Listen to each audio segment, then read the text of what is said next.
Time for the French newspaper review now here on France 24. Florence Filmonneau is with us here on set. France commemorated a very dark chapter of its history this weekend, didn't it? This is the Veldiv roundup. That's right. It was the 70th anniversary of the Rafle du Veldiv. So just a quick reminder, when French police rounded up 13,152 Jewish men, women, and children and kept them in a velodrome not far from our studio here in Paris before carting them off to Auschwitz. Now, for a long time, this was a dark chapter of French history that wasn't really discussed here in France openly. And yesterday there was a ceremony in Paris when President François Hollande reaffirmed the responsibility of the French administration. And here it is on the cover of Libération, the left-leaning newspaper, Veldiv, un crime français, a French crime. And this is what he said yesterday. He said, this is a crime that was committed in France by France. So very, very strong words. And in recognizing the responsibility of France in the Veldiv roundup, Hollande was breaking away from the former socialist president,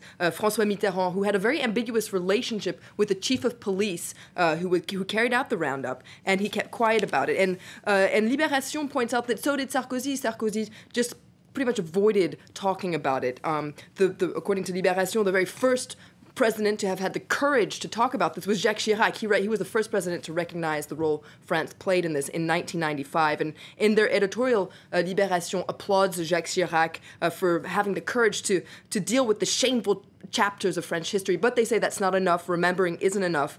France needs to continue fighting against racism, xenophobia, and anti-Semitism. And a lot of the papers focusing on that relationship, aren't they, between Hollande and Chirac? The two met briefly on Sunday. That's right. Libération has an interesting article that points out that they fought a lot in their history. François Hollande was the head of the opposition when Jacques Chirac was president, so they didn't always have nice words for each other, but they have a lot in common. For instance, they're both from the same region in France, the Corrèze region.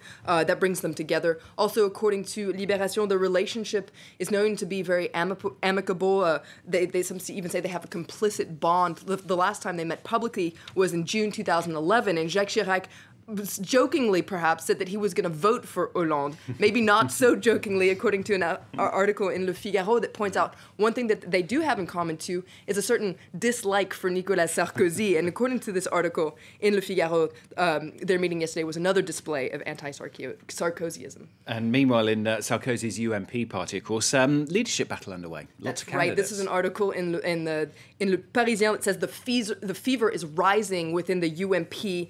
Now, whether it's declared candidates or rumored candidates, the UMP is making a lot of noise. It's kind of hard to keep track of just who wants in on the leadership. Now, the two main rivals are the current party leader, Jean-François Copé, and the former Prime Minister, François Fillon. But a lot of people want in. For instance, the latest person to have declared that she wants maybe to become the president of the UMP is Nathalie Kosciusko-Morizet. So she was the former campaign manager for Nicolas Sarkozy. That vote will take place in November, but it's likely to get ugly in the meantime. And moving on, Figaro focuses on the government plan. This is to tax the super rich 75%. 75% for people who make more than 1 million euros a year. And Le Figaro is has a very kind of panicky, alarming title today. They say that the exile of upper management has already begun. Now, it points out that the law hasn't even been voted yet, and yet high earners are already starting to flee abroad. And in their editorial, Le Figaro, so the right-leaning newspaper, talked about what they call the great fiscal exodus that France is going to experience, and says that this will actually translate into a shortfall for the government and therefore further debt. And according to Le Figaro, it's madness to put such a system in place. And they interview a banker named Philippe Villain, who says that our politicians want to chew us up, bankers and managers, and spit us out. So it's also a very alarming interview with him. And he says that there's this whole class of managers in France, high earners, who feel threatened. They feel like the government wants their hide. And according to this interview, the driving force of France's economy is going to be hard hit with consequences that are going to last in the long term. Florence, thanks very much. That's Florence Filmonneau with the French papers here on France 24.